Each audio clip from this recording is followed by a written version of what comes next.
It's over. The war is over.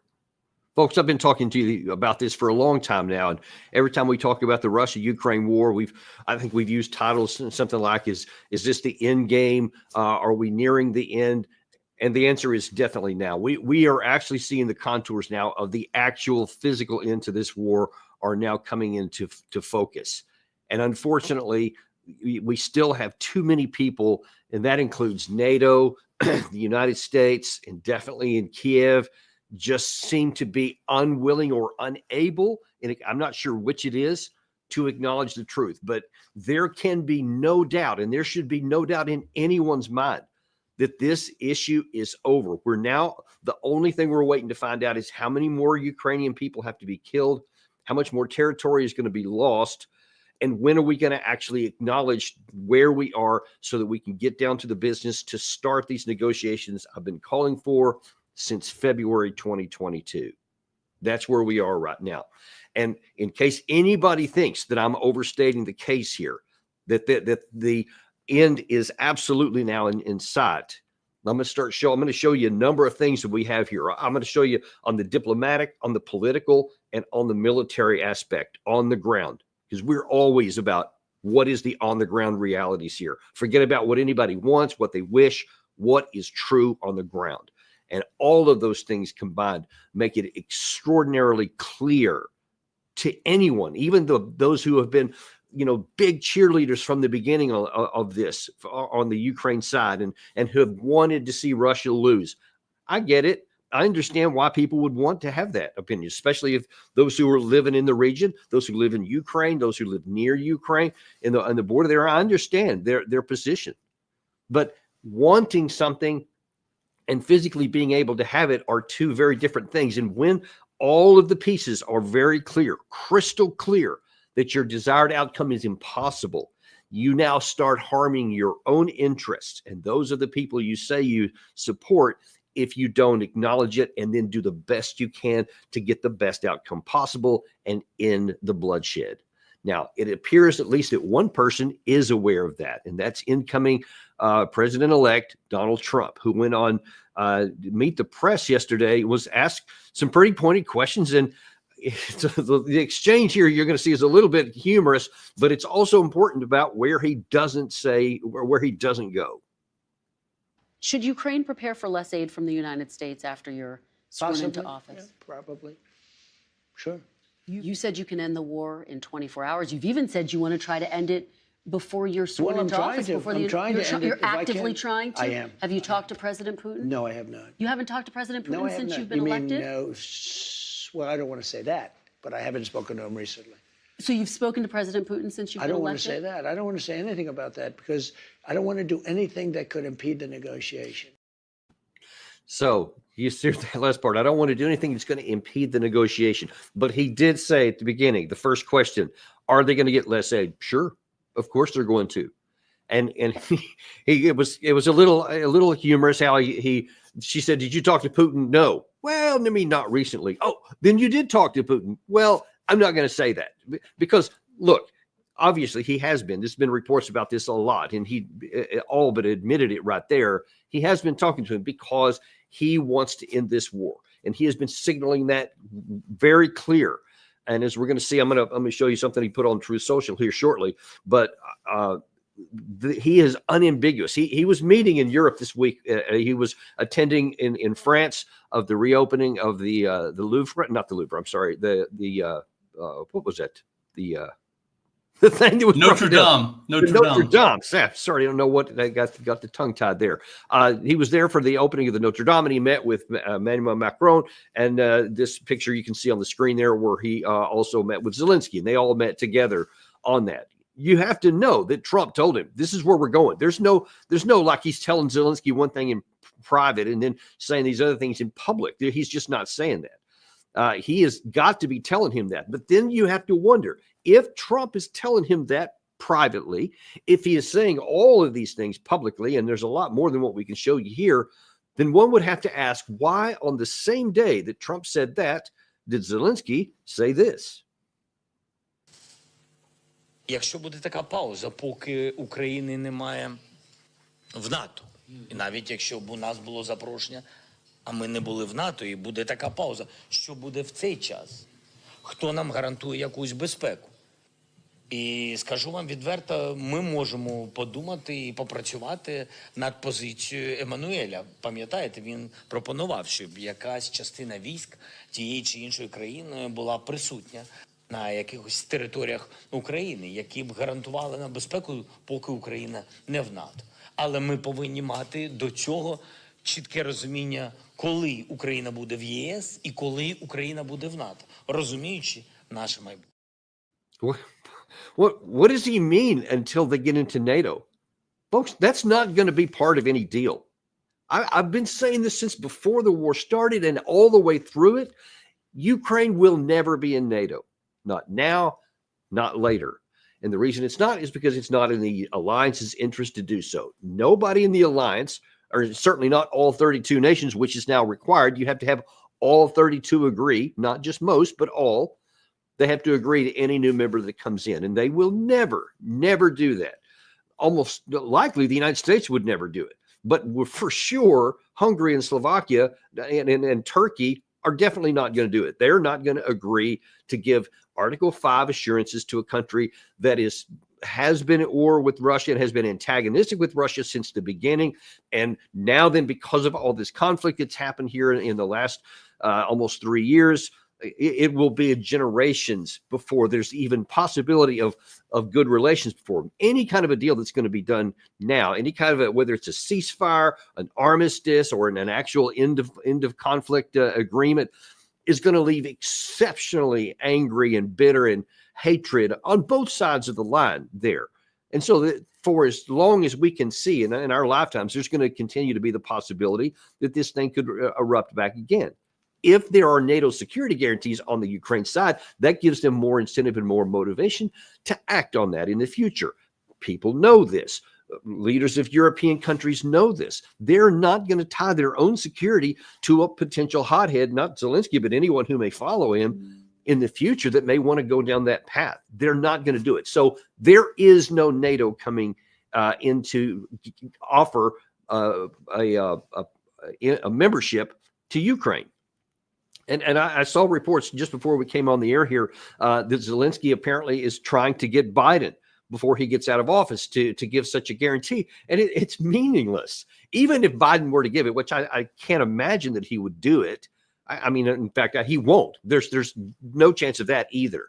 But in the hypothetical case that he did, he's not going to be president anymore. And he would never be able to act on it. The guy who's coming in is telling you all he's interested about is trying to end the war and to seek a negotiated settlement. And it's funny because you talk about the Biden administration, what they're doing now that they're heading out, just to show you how unlikely they are to ever act on this ridiculous demand or desperate request of Zelensky. Here's National Security Advisor Jake Sullivan on Saturday trying to kind of excuse what his government has been doing. When it comes to Abrams tanks, we have sent Abrams tanks to Ukraine. Those Abrams tanks units are actually undermanned because it's not the most useful piece of equipment for them in this fight, exactly as our military said. When it comes to F-16s, President Biden authorized the sending of F-16s to Ukraine last May. It's now December of 2024, and we've had a limited number of pilots trained, not because we're not prepared to train them, we are, as many as possible, but because the Ukrainians do not have the pilots to be able to build a full F-16 capability in time. You think? Really? So you're telling me, let's parse what or explain what he's actually saying right there. Because he thinks he's given some kind of mea culpa, like, hey, it ain't our fault. We've been trying to do this stuff, but these other folks here over in Ukraine, it's their fault. Okay, you just told us that your military advisors told you that just giving a bunch of Abrams tanks is not going to change anything. You say the problem with F-16s is not the platform itself, but that there are not qualified pilots. Really? You're just now figuring that out? I mean, those Abrams came in before the offensive, the Ukraine offensive in 2023, along with lots of other NATO tanks that were coming in, Challengers, Leopards, AMX-10s from France, etc., along with thousands of armored vehicles from all these different countries. So you're telling me now that your military experts then told you it wasn't going to make any difference, then why, may I ask, did you authorize them? Why did you keep saying all during that time, Jake Sullivan, President Joe Biden, why did you keep saying that Russia has to lose, Ukraine will win, and we're going to support them as long as it takes to get there? If you knew that at the time you said that it wasn't going to happen, then why did you continue to support the war? Why did you continue to provide funding and continue to say out loud that they were going to win if you knew they weren't? So either you were lying back then and you did know it wasn't going to work, or you're lying now to try to cover your tracks and try to somehow blame somebody else. But you can't do that. It's not going to work anyway, because unless someone is just literally blind and deaf and they won't hear the truth no matter what it is, we could hand it to them on a silver platter and they still wouldn't accept it. Those people, you can say they'll buy that stuff. But anyone who's independent minded and honest and objective in what they look at can see that almost certainly you knew back then. I wrote about it at the time before this offensive. When they talked about tanks, I told you exactly why it wasn't going to work. I told you the reason why the whole offensive was almost certainly doomed to failure. I even left out the possibility that maybe they would get a little bit of support or a little bit of offensive success, but that even that wouldn't matter. As it turned out, they didn't even get that. They literally broke their teeth on the first of 5 lines of Russian defenses. And as you know, from that point forward, everything to this day has been moving westward from the Russian lines because they knocked them out. And all of those things were clear beforehand. So this is one of the questions that the administration in the future here is going to have some hard questions to answer. And they're going to try to, just like they did with Afghanistan, they're going to try to shovel it off and blame somebody else. But folks, you were in charge. You had the power. You're the one that called the shots. So you're going to have to answer for a lot of things like that. And shows like this one are going to make sure those questions get asked. And we're not going to just go quiet and subject, because the consequences and the cost to this kind of thing are really, really high. And so we need to answer those questions. Okay, that's later on. But let's look at where we're at right now. So in the Guardian, along the lines with what the Trump just said in that opening clip there, you see that he's looking for, quote, an immediate ceasefire. That reason why that's in quote is because that's a quote from Trump in his Truth Social account, where Gary, if you can throw that one up there, where he explained that, okay, Assad's gone and he's fled his country, and blah, blah, blah. They're talking about a lot of stuff about the Middle East. But then he shifts over here and he says that Russia has lost all interest in Syria because of Ukraine, where close to 600,000 Russian soldiers lay wounded or dead, which is higher than most people believe, but whatever. That's, I guess, what he's being told. But then he starts saying, likewise, Zelensky in Ukraine would like to make a deal and stop the madness. They have ridiculously lost 400,000 troops and many more civilians. There should be an immediate ceasefire. There's that term, and negotiations should begin. Too many lives are being needlessly wasted, too many families destroyed, and if it keeps going, it can turn into something much, much bigger, far worse. And then he says he knows Putin well, and he can. They have time to act, and they can have a negotiated settlement. Now, whether or not there's actually 600,000 Russian losses is almost certainly an exaggeration.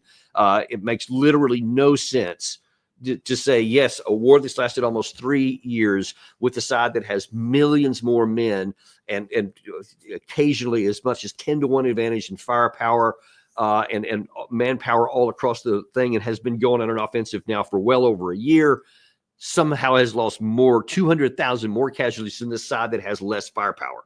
I mean, that's irrational and illogical. So I'm not really sure how anybody thinks that makes any sense. But that 400,000 figure is probably a good one. Actually, Zelensky came out and said, no, that's simply not true. There's only 43,000 troops killed in their war with Russia, which they said is big, but it's not.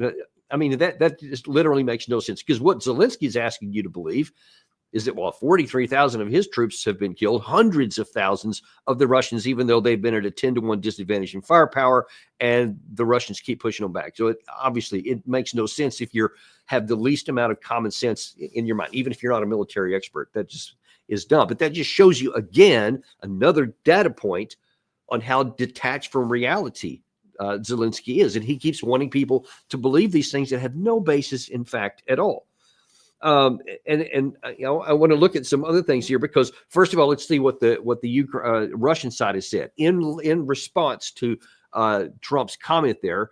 This was it was published today, I think, but it was actually said yesterday. Dmitry Peskov said that he's the spokesman for the Kremlin. Said the Russian Federation is ready to cease fire along the entire line of contact at any time.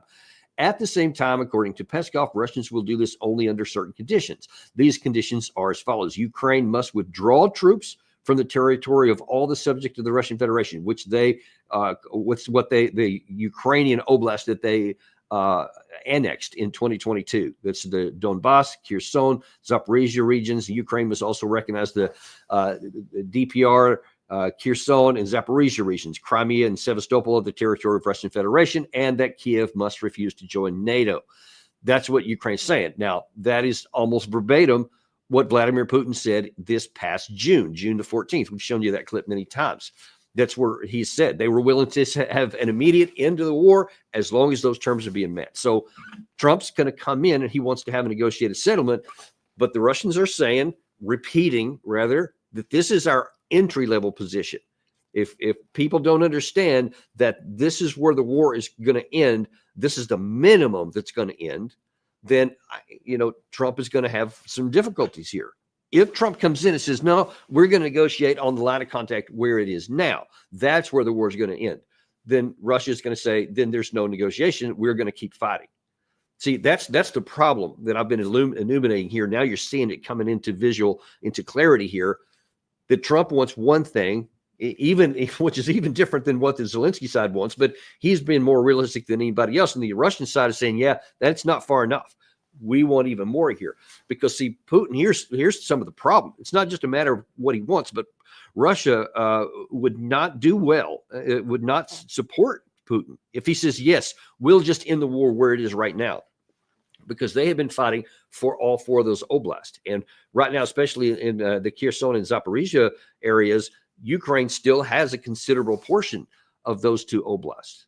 And if Russia allows them to keep those, and for Zelensky to stay in power in Kiev and to have interaction with the West, then that is a bad deal for the Russians, because they'll say, hang on, we have not paid this extraordinary price. Whatever the actual number is, I bet it's somewhere between 80 and 100,000 Russians killed. It's not minor at all. That number of 600,000 is grossly over-exaggerated, but the real number is huge.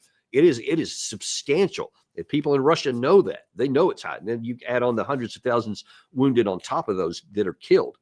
It's a big price. And Russia has said, look, we're on an existential fight. We fought for keeping those people on our side safe, the ethnic Russians, and this is now Russian territory, and we're not going to have a deal that's going to cede in their minds. And again, this is important. I'm not saying anything is right or wrong, or here's anybody's position you can take. I'm saying this is what they view. And if you don't understand what they view, then you're going to have a hard time having a negotiated settlement if they have the capacity to force the issue. And they do. That's the point. If Trump says, sorry, it's non-negotiable, you have to end the war where at the current line of contact, then Russia can say, then there's no deal. Because Russia can say, we'll simply keep going with the methodical move. More on that in a second, because that's not an empty threat on the Russian side. There is practical graphic evidence that that's not a bad position if they can make good on that. So that puts Trump in a tough negotiating position, because if he wants to come in and look tough and say, no, I said this is the line, and then Russia ignores it and takes the line they want by force anyway, then that undercuts Trump's position. So he may have to negotiate something that he doesn't want in order to get the outcome that he does want, which is an end to the war. And I think that there is a basis for him to get an immediate ceasefire, but he's going to have to make, I would imagine that the Russian side will require some sort of public acknowledgement that the negotiation is going to be all of the four oblasts. If Trump is not willing to do that, my concern is that Russia may say, then there won't be a ceasefire either. And if Trump makes good on some of the other things that he has said, well, if they don't agree to that, then I'll flood the zone with even more stuff, even more than what Biden has given. That's not going to work, folks. It's not a matter of how much equipment that we've given them. You've seen it. We've given them all kinds of stuff, and it hasn't made a difference on the battlefield. And if Trump just floods it even more, as Biden is already trying to do, is to just put a bunch of stuff in there, you'll see on the ground it's not making any difference. And in fact, let's go and look at that. The Wall Street Journal has a piece out right now where they're saying, look, in terms of the battle for the skies, Russian bombardments have hit a new record. All right, we're closing in on the 3rd year mark of this war. And now Russia has fired, you can see that this is an excerpt from this Wall Street Journal piece out today. Russia fired more than 6,000 explosive drones and missiles against Ukraine over September, October, and November. Dude, that's 6,000 aerial bombardments of various kinds just in a 3-month period. In a 3-month period. Let that sink in for a second. And then it says that was over 3 times the number it fired over the previous 3 months and 4 times over the same number of months in 2023. You see that everywhere graphically depicted, and they actually have a chart from this article, Gary, that one there. So you can see, now pay attention to this chart for more than one reason. You can see that over time, this goes all the way back to, I believe, 2022, late 2022. And then 2023 starts there and left, and then all the months here in 2024. And you see from this summer, you see a dramatic ramp up of the amount of munitions that have been fired. How many times in the first part of this war did you see all these headlines in the Western media that Russia's running out of missiles, that Russia's running out of weapons, and, they're using shovels on the front line, and, they're suffering casualties, their morale's low, and blah, blah, blah. How many times did we hear that? And now you see graphically on the screen right there, in the air power and the drones, that Russia is dramatically ramping up. This matches what I've also been telling you for months, that the Russian defense industrial base is on a full-on wartime footing, and they're continuing to move this further and further along. And now then it is manifesting on the battlefield graphically. So that's the number. And by the way, just kind of as a side note here, when these people had been telling you, lying to you, I don't know if they've been lying or they're just grotesquely insufficiently knowledgeable. I don't know which, but all these claims, whether from President Biden on down, that long-range weapons will make a difference in the war. That's allegedly why Biden allowed them to use it. Zelensky, of course, was saying, yes, this will make a difference.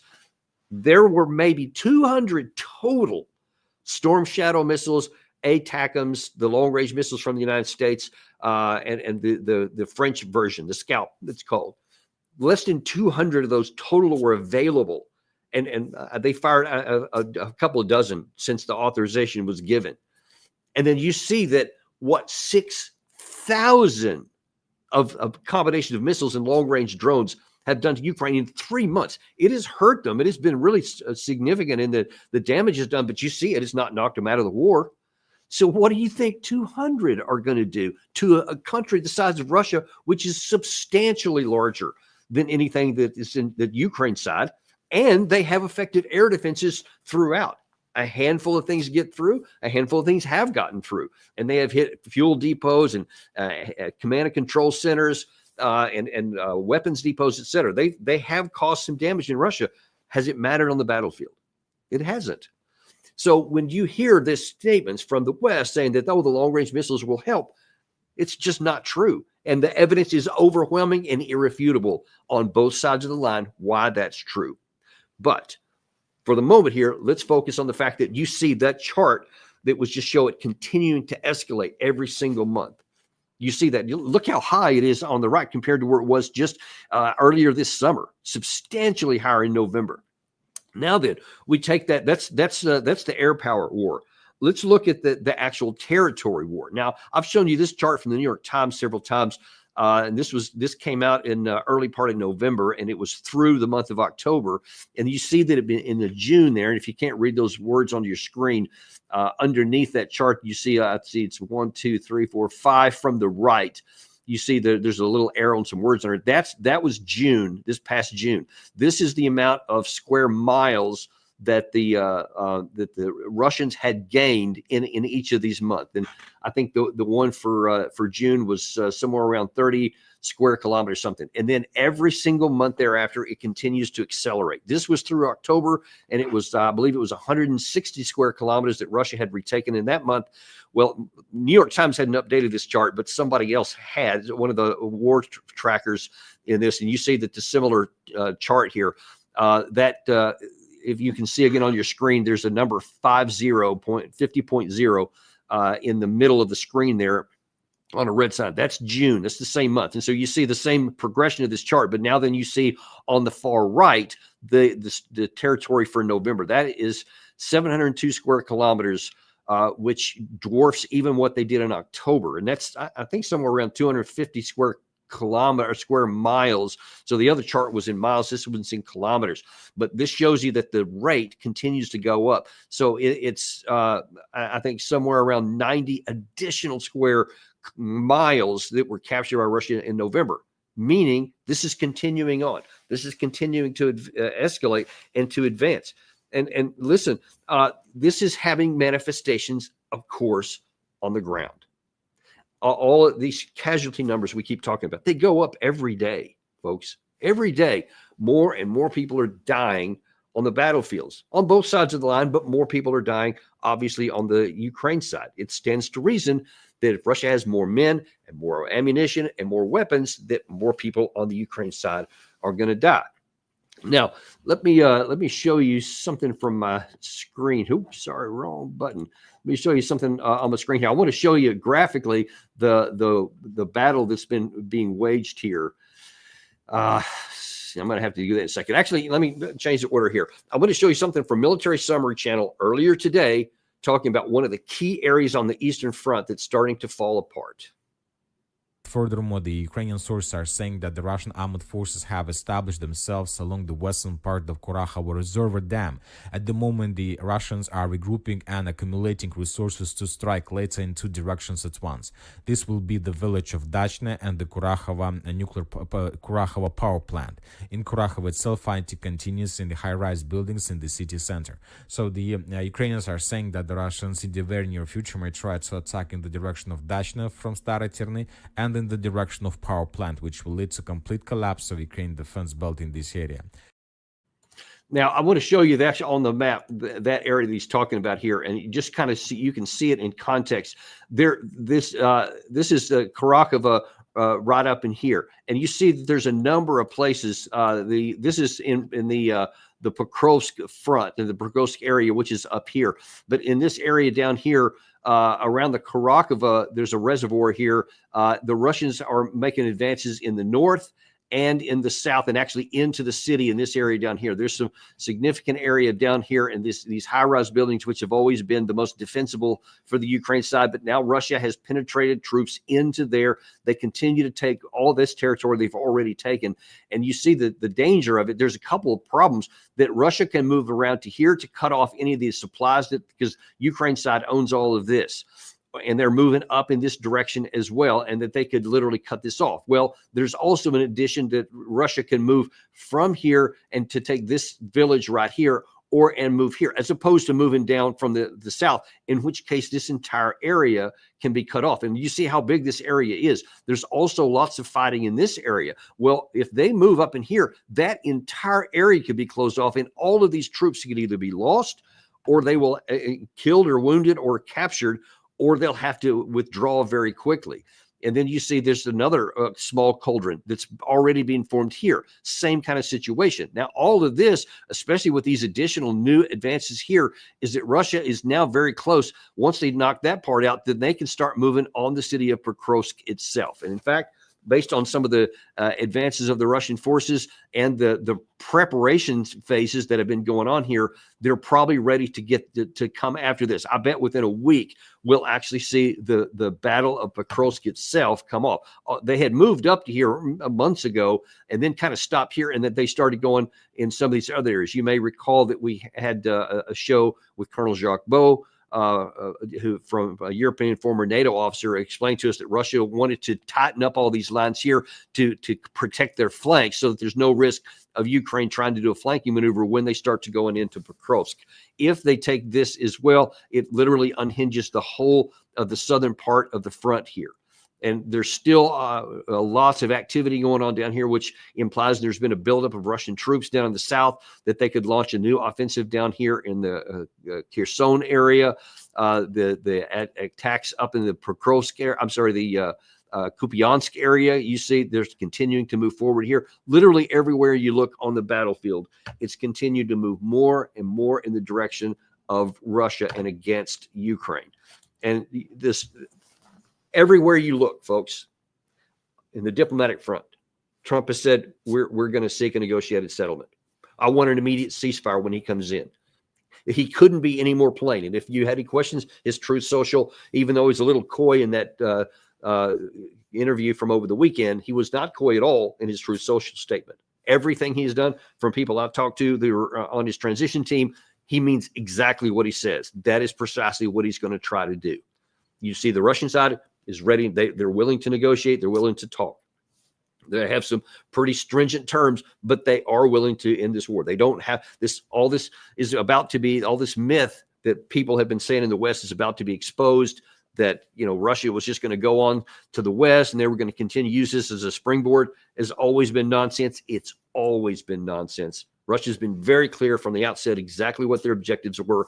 And this is not much different than what they said in 2022, in 2021, what their objectives were. And now then they're about ready to manifest those. They're not going to just keep rolling because they know they can't. And they don't want to expand the war. They don't have no interest in expanding the war. They want security on their western border. They don't want to use it as a jumping point to get into more war. Their people are supporting this because it's NATO and 50 nations, as we brag about all the time, that are against Russia. But so their people want to end the war. They want to win it and keep secure. They don't want more war, and they wouldn't support, I bet, anything further to that in a conquest and a territorial conquest thing, because those aren't Russian lands. And then what would they do with it? I mean, honestly, that's the other thing that people don't like to talk about here, is what would Russia do with it if they did move there? I mean, even into anything beyond the Dnieper River in Ukraine would be an enormous drain on the Russian economy and military for the foreseeable future. Why would Putin has said the same thing. Why would I do that? Why would I want to get a headache for yourself like that about people who despise you and hate you? Because the Western Ukraine absolutely does. And that would just be a nonstop headache forever. And it would be enormously expensive and provide Russia with nothing. See, you don't even have to talk about the morality of it. You just look at the practicality. If Russia doesn't benefit from that, then why would they do it? Because capturing territory that they either can't afford to hold or don't want to, they're not going to. Whereas everything east of the Dnieper, though, different story. So it is reasonable that they may go there at some point. So those things are all coming to pass. It is time for Zelensky. It is time, frankly, for the current administration. And you know, Keir Starmer of the UK and Emmanuel Macron from France, they keep saying stuff about, and you heard Zelensky in that clip I played for you a minute ago. He again says, you know, yeah, they're talking about maybe putting troops in Western Ukraine as peacekeepers. Folks, that ain't going to happen. That is not going to happen. I see almost no chance. I would be shocked, I'll say, and I don't expect to be shocked, that Russia would ever agree to any deal that left Western troops inside of whatever's left of Ukraine. That's why they went to war in the first place. And you can call them peacekeepers. You can say that they're not part of NATO, but they are. And those words mean nothing to Russia. They see Western troops there, and they would regard them exactly as you would expect. Consider, would we ever allow any kind of a negotiated deal with Mexico or Canada and China or Russia with troops and say, well, they're not Russian troops. They're just peacekeepers to keep. Obviously, we would never allow that, and neither will they. So let's just get the myths and the fantasies off the table. Let's just get this whole thing about not dealing with reality and bring it back into a place where this war can come to a merciful end. It should have happened a long time ago, but now Trump is coming in, and by all accounts, he's ready to make a deal, do whatever it takes to get that war off the table. He's got a lot of domestic issues he wants to do, and he's not going to want to spend a lot of time or capital on this deal. I think that he'll probably be willing to make whatever concessions are necessary. They'll put as good a picture on it as they can, but they need to get this off the table so they can focus on the things domestically that are more important to the president, because He's not going to want his whole legacy to be defined by dragging out a war that he already said is pointless and doesn't need to be fought. He wants to focus on other things where he can bring benefit to our country. That's why he was elected, and I think that's what the people are going to expect to see. We'll see how this works out. We'll continue to track it with you. And in fact, also just to let you know, later this afternoon, we're going to be looking at that other big issue that also has something to do with Russia. In the whole collapse of the Assad regime in Syria. We're going to have Ambassador Chaz Freeman, just one of the absolute most knowledgeable experts there is in the Middle East, going to come and explain to us kind of what's really going on with a lot of the chaos that's been happening. Tune in today at 3 p.m. Eastern Standard Time, and we will see you then on the Daniel Davis Deep Dive.